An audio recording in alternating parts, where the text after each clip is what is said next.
Bien, el día de hoy vamos a revisar un grupo de enfermedades, ¿no? Eh, Le digo grupo porque son enfermedades que tienen diferentes presentaciones, que pueden estar asociadas a diferentes condiciones, diferentes respuestas de tratamiento. Son el grupo de miopatías inflamatorias.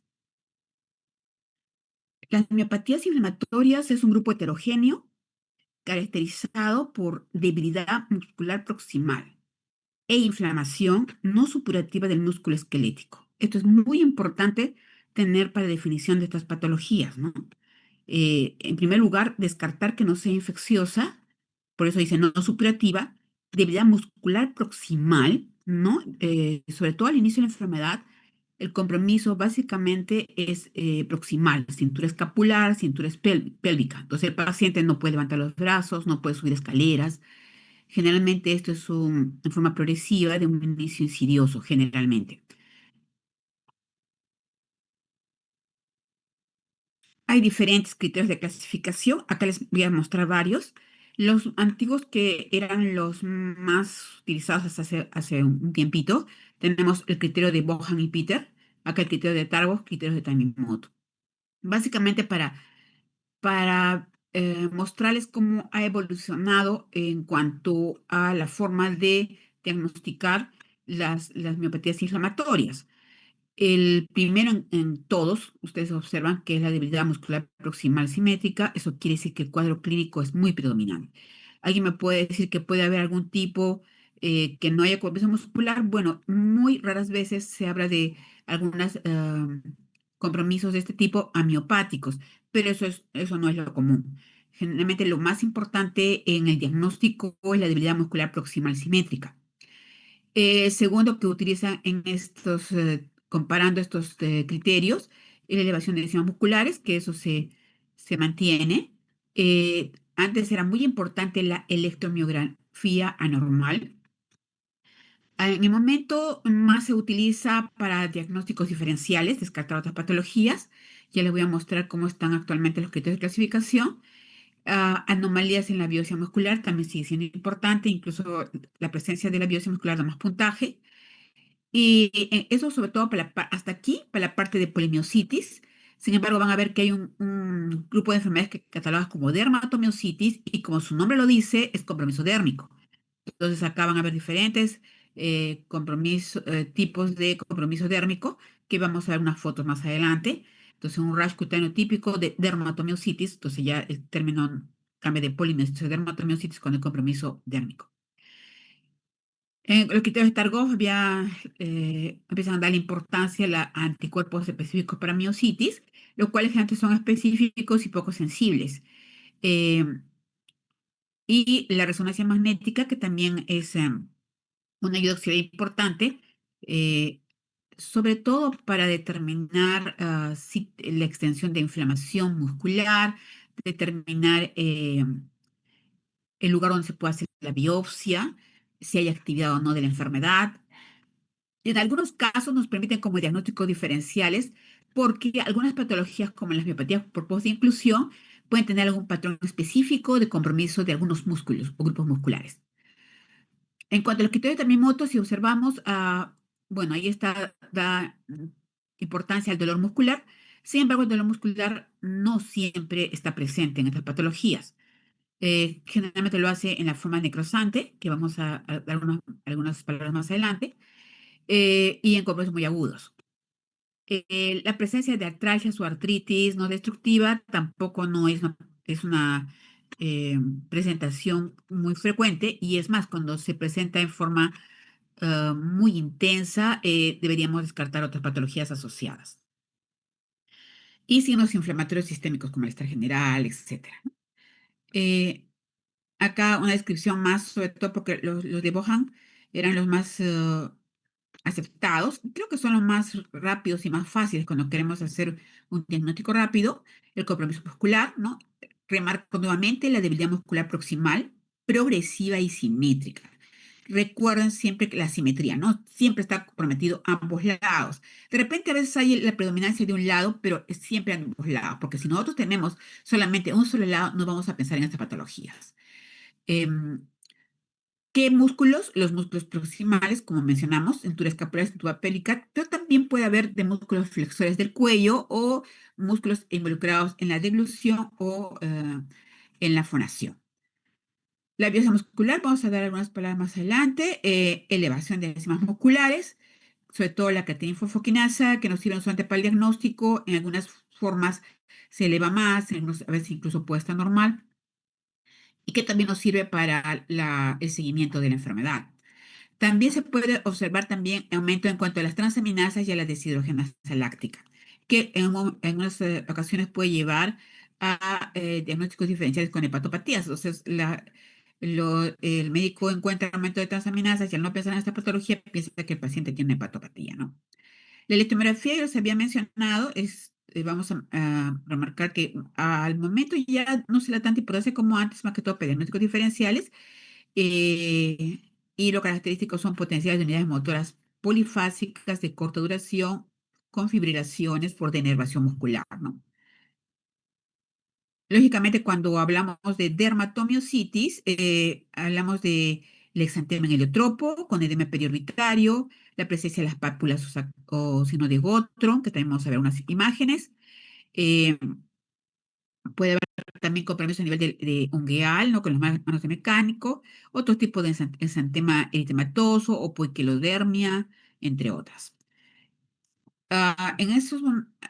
Utilizando estos criterios, se mencionaba que había un diagnóstico definido cuando en el caso de polimiositis había cuatro de estas manifestaciones más sin exantema, en cambio la dermatomiositis, tres o cuatro más exantema, probable cuando tres sin exantema en polimiositis y en dermatomiositis dos más exantema y posible dos en polimiositis y en dermatomiositis uno más exantema. O sea, hay la posibilidad de un cuadro bien definido, probable o posible.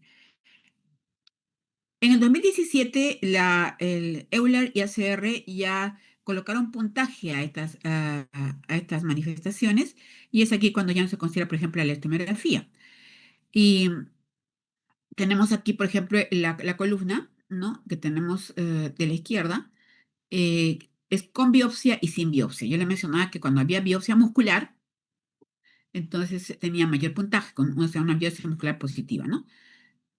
Y acá tenemos, ¿no? La edad de inicio mayor igual a 18 años y menor a 40 años, de 1.5 con biopsia y 1.3 sin biopsia, sea una persona mayor de 40 años, entonces tiene un puntaje de 2.2. También es cierto que hay algunos cuadros que se presentan en pacientes juveniles, ¿no? Que tienen entre 2, ya lo voy a mencionar también en la epidemiología. Eh, la debilidad muscular, debilidad de los músculos proximales, de los miembros superiores, simétrica, normalmente progresiva, entonces también tiene su puntuación 0.7. Se dan cuenta que acá es igual tanto con biopsia o sin biopsia. En los miembros inferiores, 0.5 con biopsia y 0.8 sin biopsia. Los músculos flexores del cuello dan bastante puntaje, 1.6, ¿no? Con biopsia y sin biopsia 1.9. Los músculos proximales del miembro inferior son relativamente más débiles que los distales, si es que hay comparación, 1.2 a 1.9. Cuando hablamos de dermatomiositis, hay heliotropo, un puntaje de 3.2 con biopsia y 3.1 sin biopsia, pápulas de Gottron 2.7, 2.1 respectivamente, signo de Gottron 3.7, 3.3. Cuando hay trastornos de la deglución o de la motilidad esofágica, 0.6 a 0.7. Las pruebas de laboratorio han cobrado importancia los anticuerpos, ¿no? La presencia de un anticuerpo anti-Jo1. Cabe mencionar que la sensibilidad de los anti-Jo1 es muy baja, pero su especificidad es muy alta en algunos grupos de estas enfermedades. Eh, 3.8 y 3.9 con biopsia y sin biopsia respectivamente. El aumento de las creatinina de las transaminasas, la deshidrogenasa láctica. Entonces, el valor más alto le da 1.4 a 1.3 con biopsia o sin biopsia. La biopsia muscular, ¿no? Entonces ahí piensan a describir, ¿no? Cuando hay la inflamación en el epinicio, en las fibras musculares, y dan también su puntaje infiltrado de células mononucleares, ¿no? En el caso del perinicio, y o vesículas vasculares, o sea, dónde se encuentra ubicado la inflamación, eso lo determina más que todo el patólogo y vemos según eso el puntaje, ¿no? Cuando hay atrofia perifascicular 1.2 y cuando hay vacuolas ribeteadas 3.1. Bien, entonces acá se menciona de que en cuanto, vamos a ver, ya. Los criterios de clasificación pueden utilizarse cuando no hay otras causas que expliquen la sintomatología. ¿Qué quiere decir esto? Eh, Estas patologías son muy infrecuentes, tanto que su incidencia es 1 en 1.000.000 de casos. Cuando nosotros tenemos pacientes con debilidad muscular, debemos pensar primero en cosas más frecuentes antes de pensar en estas patologías. Entonces, por eso es lo que menciona, ¿no? Cuando yo he descartado otras causas de debilidad muscular, recién yo puedo utilizar esos criterios de clasificación para miopatías inflamatorias idiopáticas, teóricamente, porque no tienen una explicación, ¿no? No hay una causa que explique esta debilidad muscular. Y este generalmente es de etiología autoinmune. Entonces, cuando yo, los criterios los voy a utilizar cuando no hay otra causa que explique la sintomatología. El diagnóstico se considera seguro, o sea, con una probabilidad de más del 90% si el resultado es mayor o igual a 8.7. O sea, hay que sumar todos los puntajes que hemos mencionado. Y si tenemos un total de más o igual a 8.7, entonces el diagnóstico es bastante seguro, ¿no? Con una probabilidad de un 90%, mayor, incluso 90%. Varía también con la biopsia. ¿No? Es probable cuando tienen más de, probable con una probabilidad de un 55%, ¿no? Eh, y respectivamente con 6.7 y 5.5 con biopsia y sin biopsia. Entonces, es un poco más complejo estos criterios de clasificación, por eso les he mencionado ambos, sobre todo cuando tenemos que hacer algo más rápido y pensar en esas patologías que son a veces muy difíciles de diagnosticar. Le mencioné que hay diferentes clasificaciones, ¿no? Yo les he traído esta que es más fácil.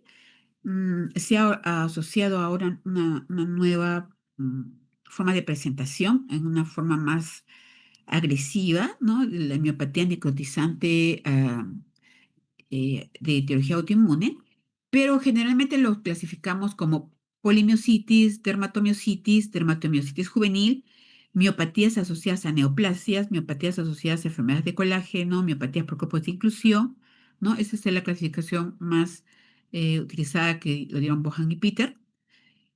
Polimiositis, lógicamente, el compromiso básicamente es muscular. Dermatomiositis, cuando hay compromiso dérmico y muscular.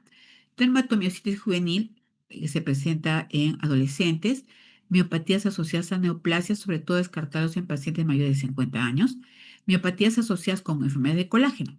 ¿Y por qué esto? Porque enfermedades, por ejemplo, como el lupus eritematoso, artritis reumatoide, esclerodermia y algunas vasculitis, puede tener compromiso muscular que generalmente no es tan severo como en las miopatías primarias inflamatorias. La miopatía por grupos de inclusión tiene un lugar aparte porque tiene otro tipo de evolución, otras alteraciones fisiopatológicas e histopatológicas también, ¿no? Hablando acerca de la epidemiología, entonces hemos ido 0.5, 1, 8.4 por millón. Hay una edad de presentación bimodal, generalmente es más en adultos, 45 a 60 años, pero como les mencionaba, hay un pequeño pico entre los 10 a 15 años en niños. Lógicamente, cuando está asociada a colagenopatía, la miopatía inflamatoria, en ese caso, generalmente es en la edad que es más frecuente esa colagenopatía. Un ejemplo, en el caso de las pacientes con lupus eritematoso, entonces son más frecuentes en las mujeres en edad fértil y por lo tanto esa miopatía se va a presentar más frecuentemente en mujeres de edad fértil. Las miopatías asociadas a neoplasia generalmente son en personas mayores de 50 años. En cuanto al sexo, en los grupos, la mayoría está asociado más frecuente en una proporción de 2 a 1 mujeres, sobre todo las miopatías inflamatorias idiopáticas en general, tanto la polimiositis como la dermatomiositis. La miopatía por grupos de inclusión tienen una proporción más bien inversa, es más frecuente en varones que en mujeres. ¿Ves? Una de las primeras diferencias que hay con las miopatías por grupos de inclusión.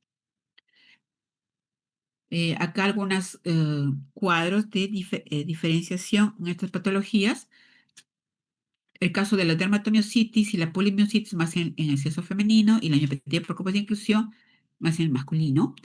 En la edad de comienzo, la dermatomiositis es la que tiene el pico bimodal de adultos y niños, polimiositis mayor de 18 años y miopatía por copas de inclusión mayor de 50 años, ¿no? La asociación con conectivopatías, sobre todo en la dermatomiositis, ¿no? Es más frecuente. eh, la polimiositis en un 20% y la miopatía por exclusión en un 15%. Asociada con cáncer más frecuente es dermatomiositis. También se ha referido a algunos casos en polimiositis, pero son más frecuentemente con dermatomiositis. El contexto familiar es más con miopatías de cuerpos de inclusión, se reportan algunos casos. La respuesta al tratamiento, ya vamos a mencionar que el inicio siempre es con corticoides, es más frecuente una respuesta a ellos con dermatomiositis y polimiositis y no con miopatía por grupos de inclusión. Entonces, generalmente esta patología no responde al tratamiento. Bueno, acaso para mencionar las anti-Ho1, vamos a hacer un cuadro también en la que hay otros tipos de anticuerpos que se están descubriendo, que se han descrito en la actualidad. En la patogénesis, yo les he mencionado varias veces que son miopatías inflamatorias autoinmunes, ¿no? Entonces, ¿por qué pensamos que son autoinmunes, no?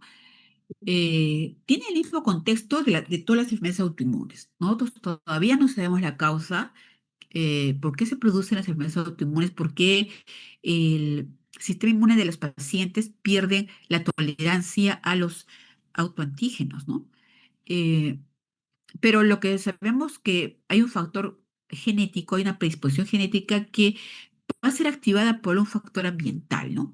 Eh, Conversaba con sus compañeros cuando estaban rotando, que generalmente encuentran siempre un desencadenante para empezar estas enfermedades que puede ser una infección severa, un estrés severo, a veces algún fármaco, se ha reportado incluso picaduras de insectos, etcétera. Y el mismo contexto está en las miopatías inflamatorias. ¿Por qué también se piensa que tiene un componente autoinmune? Porque se asocia con enfermedades autoinmunes y presencia de anticuerpos circulantes, ¿no? Ah, Se piensa también que algunos virus podrían estar relacionados, entre ellos los picornavirus. Incluso se ha hecho algunos modelos que ya se han desencadenado miopatías crónicas en algunos roedores, ¿no? Por ejemplo, los ratones Swiss desencadenan con los Coxsackie-virus 131, se ha visto que pueden desencadenar miopatías crónicas. Otra cosa importante es que hay generalmente las miopatías tienen como momentos durante el año en la cual son más frecuentes, ¿no? Tienen sus periodos por estación. Y los anticuerpos son más frecuentes según la estación en la que se presentan. Por ejemplo, es muy frecuente que en primavera haya un brote de miopatías inflamatorias, ¿no? En la primera mitad del año se habla, por ejemplo, del síndrome antisintetasa, hablaremos algo sobre este síndrome. En la segunda mitad de año, por ejemplo, el anti-SRP, que es otro anticuerpo, es más frecuente, ¿no? En los factores genéticos, bueno, no hay un alelo específico, pero se ha descrito el HLA-DR3. Ustedes saben que este alelo está muy relacionado con muchas enfermedades autoinmunes. Y también se le ha relacionado con las miopatías inflamatorias. El anti-Ho1, que es el anticuerpo que les he mencionado hasta ahora, más frecuentemente este está asociado con el HLA-DR52. Y también los alelos van cambiando según la raza, ¿no? Entonces, se ha visto, por ejemplo, que en los pacientes caucásicos más frecuente es el HLA-DR3, el HLA-DR6. En cambio, en las miopatías por grupos de inclusión han encontrado más HLA-DR1, DR6 y DQ1.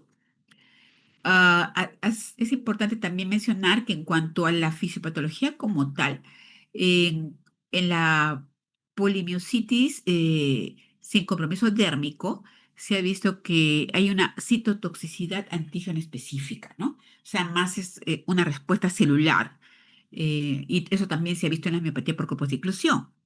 En cambio, en la dermatomiositis se ha visto una predominancia de un mecanismo inmunomoral en la cual están presentes los linfocitos B, pero también para su actividad linfocitos CD4. ¿Qué más se ha visto comparando las patologías? El infiltrado predominante, ¿no? En las dermatomiositis hay más TCD4 y células B. Hemos mencionado de que el componente humoral es predominante en este caso. Y en la polimiositis, los TCD8, ¿no? Las supresoras, sobre todo en el domicio, y la miopatía por causa de inclusión igual. Necrosis de fibras es escasa en la dermatomiositis y marcada en la polimiositis, sobre todo, ahora se está describiendo, que tengo un cuadro más adelante, y se ha agregado un nuevo grupo que son las miopatías necrotizantes de tipo autoinmune, de respuesta autoinmune, y la miopatía por cuerpos de inclusión con una necrosis moderada. Vasculitis más con la dermatomiositis y no se ve presencia de compromiso vascular en la polimiositis como en la miopatía por cuerpos de inclusión y la asociación con neuropatía en las miopatías por cuerpos de inclusión. Por eso en este grupo no solamente hay debilidad proximal, sino debilidad distal porque hay neuropatía asociada. Alguna acá una imagen en la cual se ve ¿no?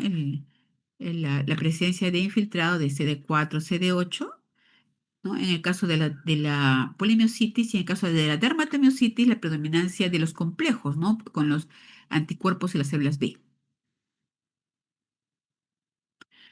Citocinas, bueno, es un proceso inflamatorio y lógicamente vamos a tener aumentadas las típicas interleucinas inflamatorias, la interleuquina 1 alfa, 1 beta y el factor de necrosis tumoral alfa, y que van a predominar en la inflamación de estos pacientes.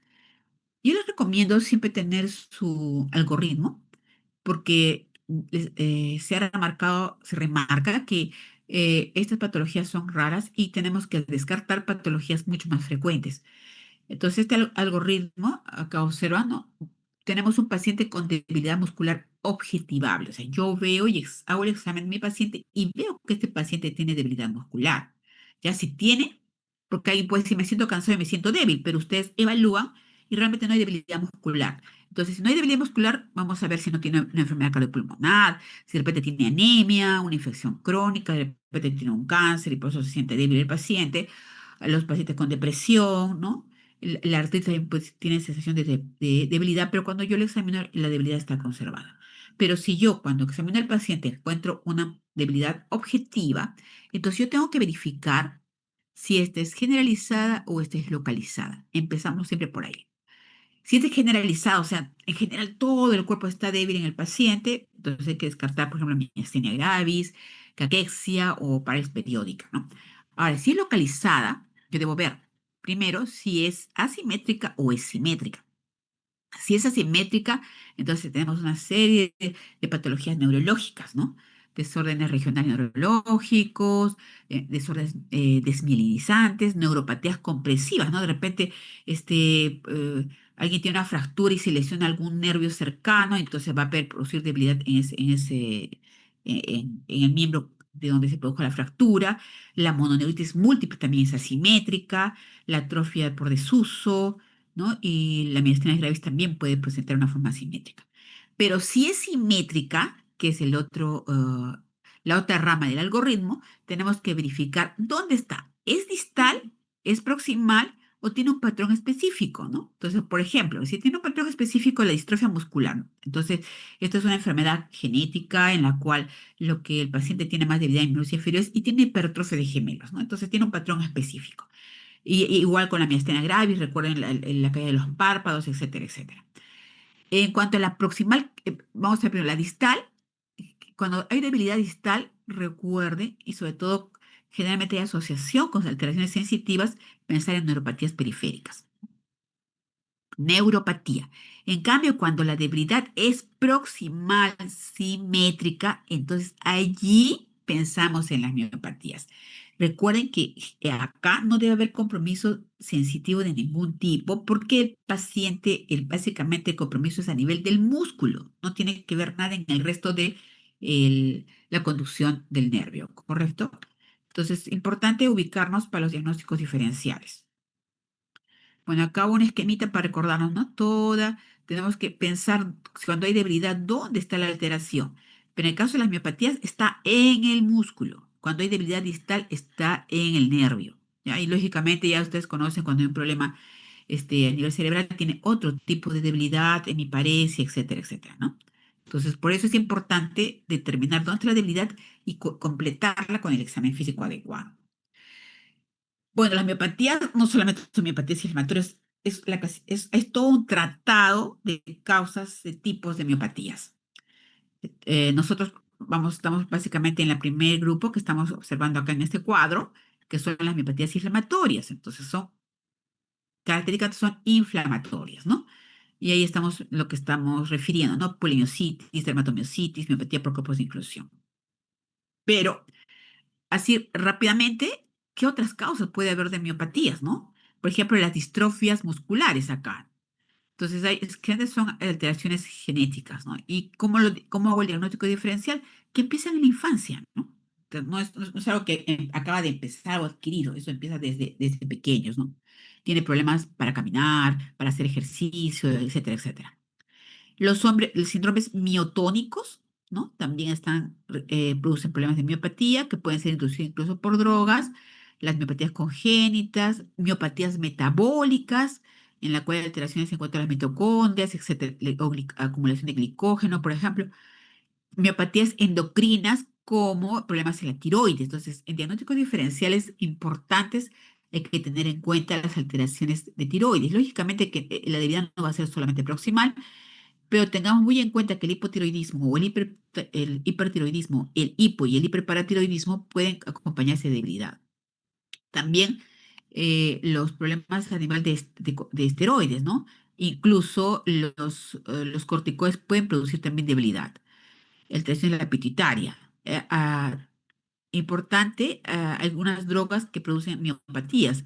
Por ejemplo, como vamos a ver acá, las drogas tenemos cuando ingesta mucho de alcohol, los corticosteroides, la colchicina, los antimaláricos, la penicilamina, incluso acá mencionar a los hipolipemiantes que son bastante mencionados al momento, sobre la atorvastatina, la simvastatina, que van a producir miopatías. Eh, Más viendo ya otra parte, las infecciones, ¿no? Entonces, acá, por ejemplo, pero en este caso es como diagnóstico diferencial, porque estas son miopatías supurativas o con infección. Ah, sobre todo las bacterianas, ¿no? Hay la triquinosis como parásitos, hongos que no son que no son con secreción purulenta y muchos virus, como hemos mencionado, ¿no? El HIV, por ejemplo, se puede asociar con disminución de fuerza muscular también. Los desórdenes endocrinos que hemos mencionado, los desórdenes electrolíticos, la caída del potasio puede dar también debilidad muscular, el fósforo, el calcio, el sodio pueden dar también debilidad muscular. Eh, Rabdomiolisis está asociada más que todo con... Hay gente que después de un accidente y de una gran compresión de un músculo puede haber destrucción muscular y puede producir elevación importante de CPK con debilidad muscular, ¿no? Eh, También se asocia con los atletas de gran rendimiento que exigen demasiado sus músculos y puede haber necrosis importante de su musculatura. Rhabdomiolisis también puede ser producido por el abuso del alcohol, eh, cirugías vasculares, cuando hay demasiada fiebre, ¿no? Fiebre maligna, por ejemplo, ¿no? Aquí hay algunos otros medicamentos tóxicos que pueden producir miopatías, ¿no? Ciclosporina, simetirina, colchicina, corticoides, danazol, penicilamina, etcétera. Y lo que había mencionado, los agentes infecciosos, que pueden estar las riquecias, las microbacterias, parásitos, ¿no? El cisticercos que se invaden el músculo y también lo lesionan, ¿no? Y hay virus como el Coxsackie, eco, influenza o adenovirus, la parotiditis, el varicela zoster, el Epstein-Barr, el virus de la inmunodeficiencia adquirida, hepatitis B, entre otros. Entonces, eso es importante para diagnósticos diferenciales.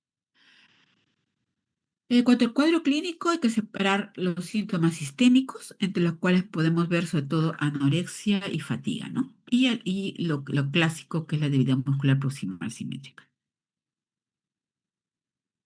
Entonces, dividimos ahí manifestaciones sistémicas, la enfermedad muscular y en el caso de la dermatomiositis, las manifestaciones cutáneas. ¿Qué hay con respecto a las manifestaciones cutáneas? Lo habíamos visto en uno de los cuadros iniciales, el rash en heliotropo. eh, el rash, que es un rash eritematoso violáceo, ¿no? Vamos a ver unas fotos después, con o sin edema simétrico que abarca la piel periorbitaria. Entonces, esto está a nivel ocular y es como si hubieran puesto unas sombras violáceas ¿no? En los párpados superiores de los ojos y a veces también en los inferiores. Entonces, es el típico rash en heliotropo. Algunas veces es confundido con reacciones alérgicas en emergencia y les ponen corticoides y hace que causa que el paciente mejore temporalmente. Las pápulas de Gotro, vamos a ver unas fotos posteriores, son pápulas que se encuentran ah, a nivel de las superficies articulares, ¿no? Prominencias óseas, sobre todo de metacarpofalángicas, interfalancias proximales y distales, a veces en codo, rodillas y pies.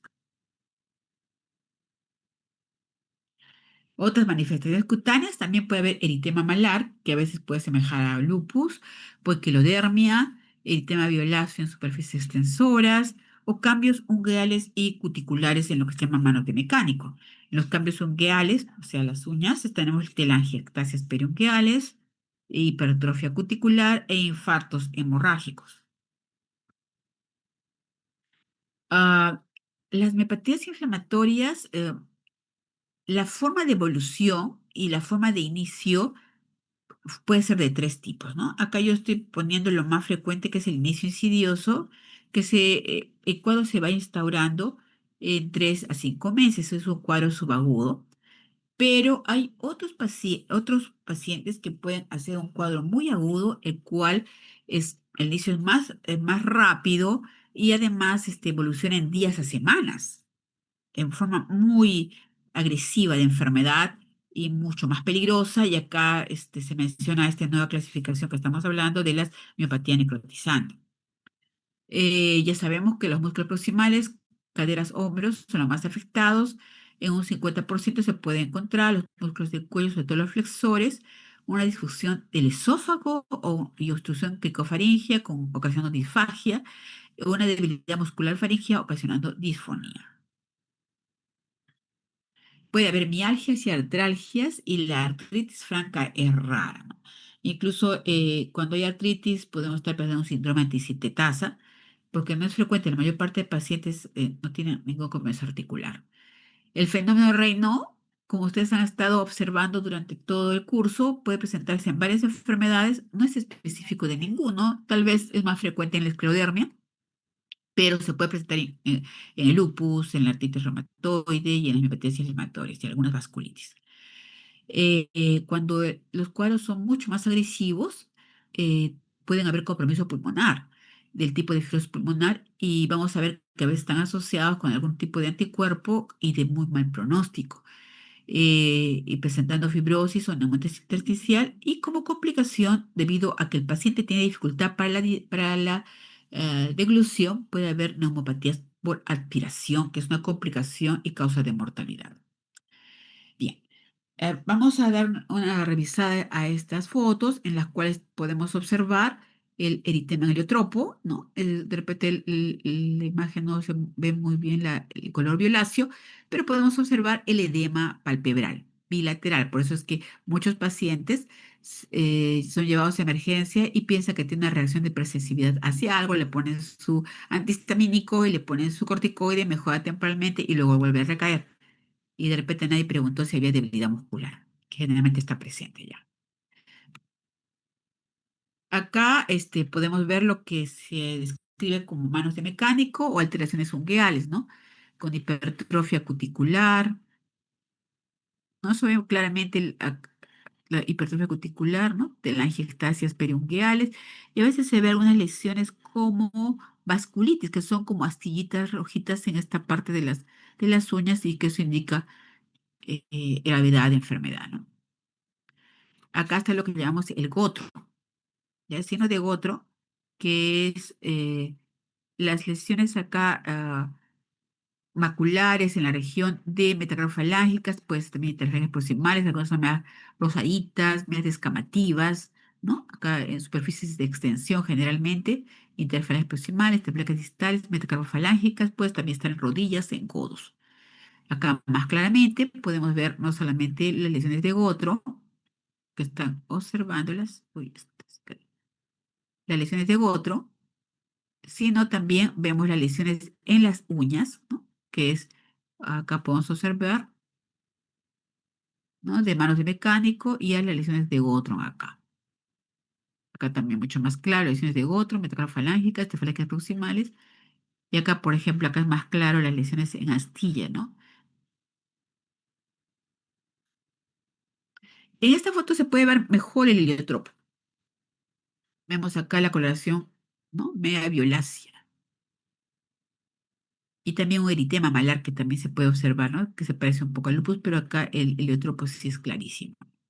Y este es una dermatomiositis juvenil. La calcinosis, que es el depósito de calcio en partes blandas, se puede observar en algunos casos, no siempre, de dermatomiositis, ¿no? Entonces, aquí ven, por ejemplo, el depósito de calcio en el tejido cerebral subcutáneo que semeja a la pasta dental, ¿no? Y que cuando son grandes extensiones se infectan, es muy doloroso y muy limitante para el paciente. Y cuando vemos en la radiografía, vemos acá los depósitos de calcio. Hemos mencionado que puede haber compromiso pulmonar, que generalmente significa agresividad, tanto como fibrosis pulmonar como neumonitis. Aquí también algunas imágenes de fibrosis pulmonar en la tomografía de un paciente con miopatía inflamatoria. Otro órgano que también se puede comprometer es el corazón, produciendo miocardiopatías y generalmente la presentación son anormalidades electrocardiográficas que generalmente no son eh, no producen síntomas y casos mucho más menos frecuentes pueden producir arritmias supraventriculares, cardiomiopatía e incluso insuficiencia cardíaca congestiva. En el laboratorio es importante la creatinina fosfoquinasa, la CPK, que indica entre más alto el nivel, generalmente indica más severidad, ¿no? Otras enzimas que también se utilizan es la aldolasa, transaminasas, TGO-TGP, deshidrogenaláctica, que están más frecuentemente elevadas en estos casos. La velocidad de sedimentación es normal en el 50% de los casos. Aquí es lo que estaba mencionando en cuanto a la asociación de anticuerpos con miopatía. Se están describiendo una serie de anticuerpos, acá tenemos en esta columna, los diferentes anticuerpos, ¿no? Entonces, podemos el anti-MDA5, en la cual está asociado con una enfermedad pulmonar rápidamente progresiva, que antes de muy mal pronóstico y que no responde a tratamientos, ¿no? Hay dermatomiositis con lesiones típicas de ulceraciones, puede haber dermatitis leve o ausente, ¿no? Entonces, son asociaciones que podemos ver con la presentación de algún anticuerpo, ¿no? Que podemos ver en pulmón, que podemos ver en piel, ¿no? Tipo de miopatía, ¿no? Entonces, si está asociado o no a neoplasias. Acá tenemos, por ejemplo, la antimidós, ¿no? Que tiene, aparentemente no se asocia con alteraciones pulmonares, pero sí con lesiones típicas de dermatomiositis, hace un tipo de miositis moderada, ¿no? La asociación a neoplasias es variable, o sea, hay reportes en los que no está asociada, hay otros que sí, el anti-NPX2, en la cual no se ha reportado compromiso pulmonar, y las lesiones de dermatomiositis son típicas, generalmente es muy severa de inicio, ¿no? Está asociada a neoplasia y, y no tiene otro síntoma característico, ¿no?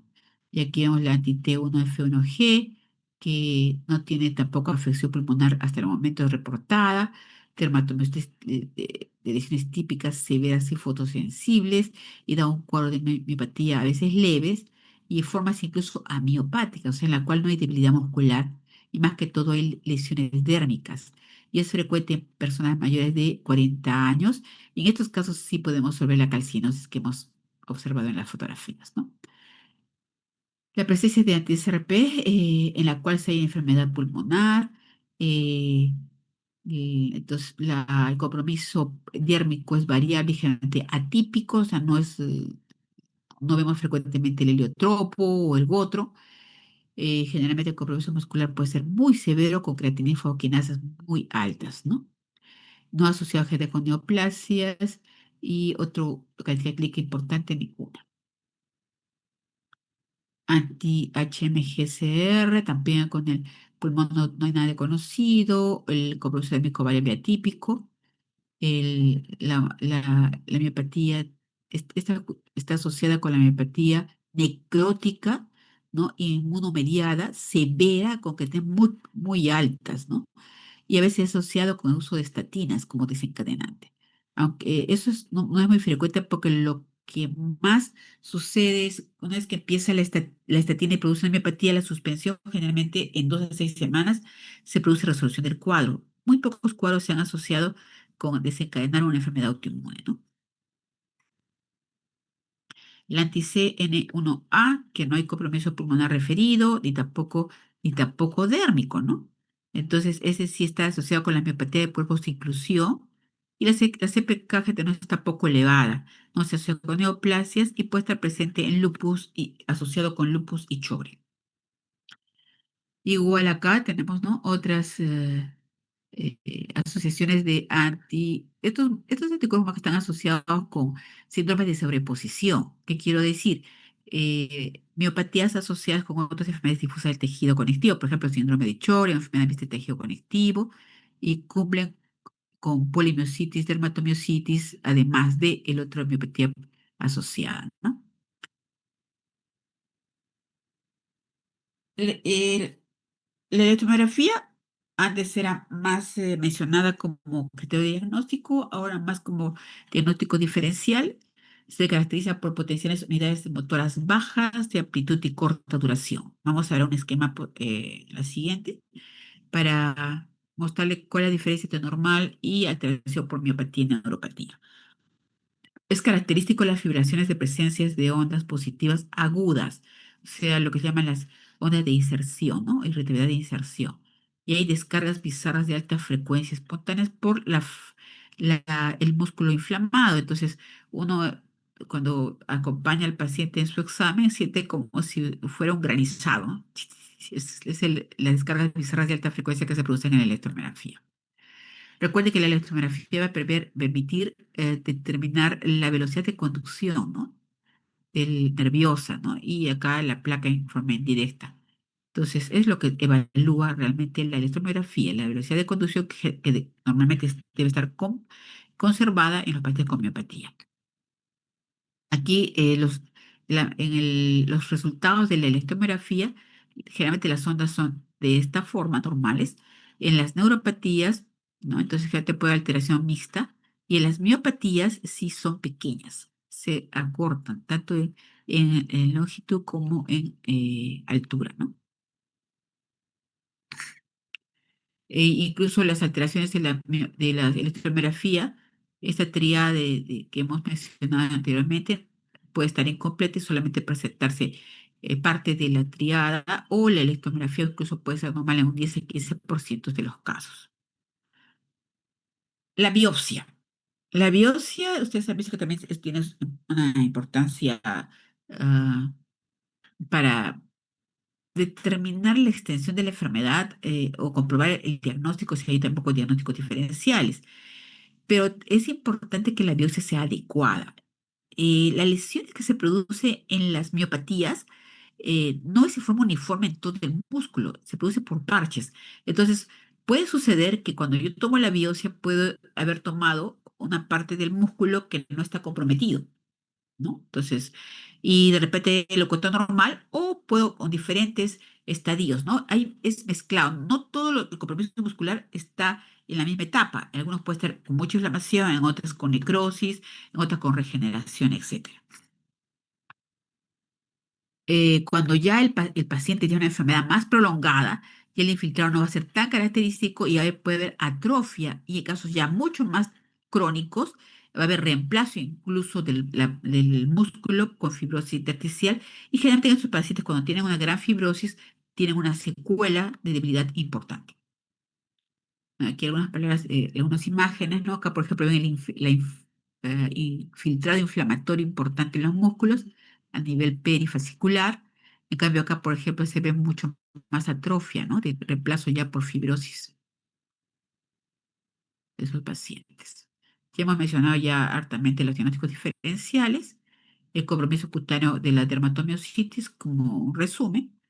Acá más les había mencionado que a veces también hay el eritema macular. A ver acá. Eritema macular en la parte posterior de hombros y cuello, semejando a un chal, o en la parte anterior del cuello, semejante al signo en B. Acá hay otra vez heliotropo u otro, manos de mecánico, manos de mecánico, el signo en B, ¿no? Y lo mismo cuando hay en la parte posterior, el signo en chal, este es el signo en B. Calcinosis, para repasar.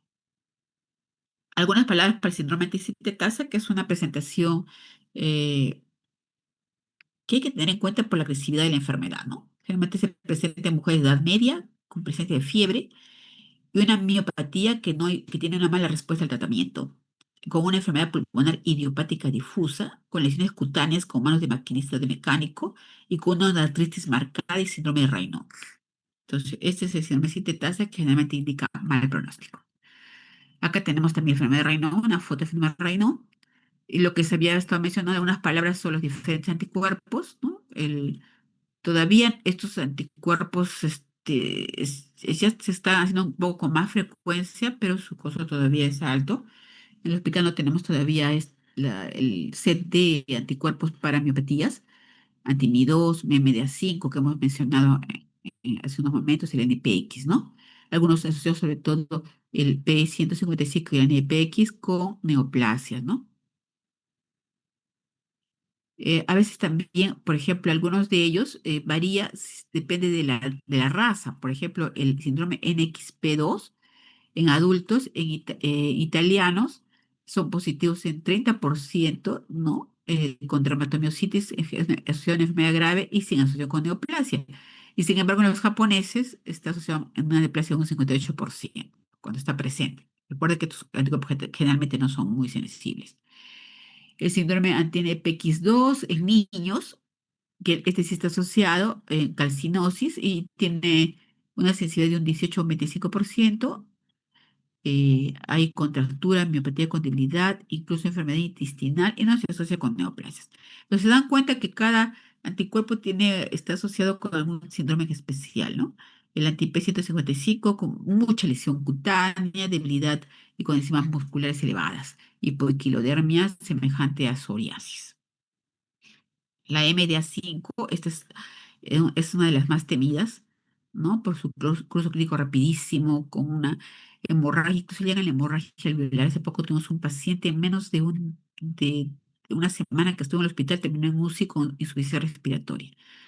Daño alveolar difuso, está la presencia del anti-RO, no se asocia con neoplasias. El MDA5 con poca miopatía, más hay compromiso dérmico y es una dermatomiositis amiopática, en la cual no hay compromiso muscular, hay fiebre, fatiga, pérdida de peso, signos cutáneos característicos, ¿no? El MI2 también, con debilidad muscular, elevación de enzimas musculares. Aquí el signo del Chai y el heliotropo se asocia con anti-Mi2, hipertrofia de cutículas, un buen pronóstico, no neoplasia, sino enfermedad pulmonar. Entonces, en general, hemos visto las diferentes presentaciones de estas miopatías y por eso vuelvo a remarcar que es un grupo heterogéneo de enfermedades. Dentro de la miopatía, según los anticuerpos, la presentación también cambia. Palabras en cuanto a las miopatías asociadas con malignidad. Más con polidermatomiositis, la serie es variable de 7 a 24%, el porcentaje aumenta con la edad. ¿Ya? Entonces, siempre debe descartarse eh, la enfermedad en los pacientes con mayores de 50 años. Los tumores más predominantes son mama, pulmón, ovario, estómago, colon, útero, próstata y también los leucemias y los linfomas. Es importante mencionar que el diagnóstico de la miopatía puede preceder al tumor en el 59% de los casos. O sea, es mucho más frecuente que la neoplasia, el diagnóstico se ha hecho eh, después de haber hecho el diagnóstico de la dermatomiositis o polimiositis. Por lo tanto, uno debe seguir al paciente porque se puede presentar incluso hasta 3 años después del diagnóstico de la miopatía. La aparición simultánea no es lo común, o sea que yo encuentro neoplasia en el momento del diagnóstico, es solamente un 10% se ha descrito, y al revés también puede ser que el tumor o un paciente con diagnóstico de neoplasia haga una miopatía durante la evolución de la neoplasia, ¿no? Entonces, generalmente más se asocia la neoplasia con la dermatomiositis. La etiopatogenia es desconocida y generalmente la evolución de la enfermedad tiene que ver con la evolución de la neoplasia. En cuanto a los tratamientos, un pilar muy importante son los corticosteroides o los corticoides. Y cabe mencionar que en estas patologías es uno de los grupos de enfermedades en las cuales utilizamos más corticoides en dosis más altas y en tiempo más prolongado, porque el quitar demasiado rápido puede involucrar una caída muy severa de la enfermedad con más secuelas. Entonces, aquí generalmente nos vemos obligados a utilizar corticoides en dosis más altas y por tiempos más prolongados y un deceso mucho más lento que en otras patologías. Para ello también es importante utilizar otros inmunosupresores como metotrexate, que es uno de los más utilizados, ya ampliamente conocido para el tratamiento del reumatoide, pero generalmente en esta patología utilizamos en dosis más altas, que ya incluso 50 miligramos por semana, y en lo cual utilizamos ya la vía parenteral. Y en el oral, pues llega hasta 15 o 20 miligramos según tolerancia. También la satioprina también puede ayudarnos, el manejo de los corticoides en estas patologías. En casos severos de compromiso pulmonar se puede utilizar ciclofamida, se reporta clorambucil, el micofenolato, la ciclosporina. En casos muy graves, de emergencia, utilizar plasmaféris, sobre todo cuando hay una inminencia de paro cardiorrespiratorio. La hidroxicloroquina lo utilizamos para el compromiso cutáneo, la dermatomiositis. Realmente no hay ensayos clínicos en cuanto a corticoides, pues es evidente que son necesarios. Hay ensayos clínicos controlados con los biológicos. Hay reportes con infliximab, etanercept, rituximab, ¿no? Como tratamientos importantes. Otros, tacrolimus, la plasmaféresis que hemos mencionado. Bien,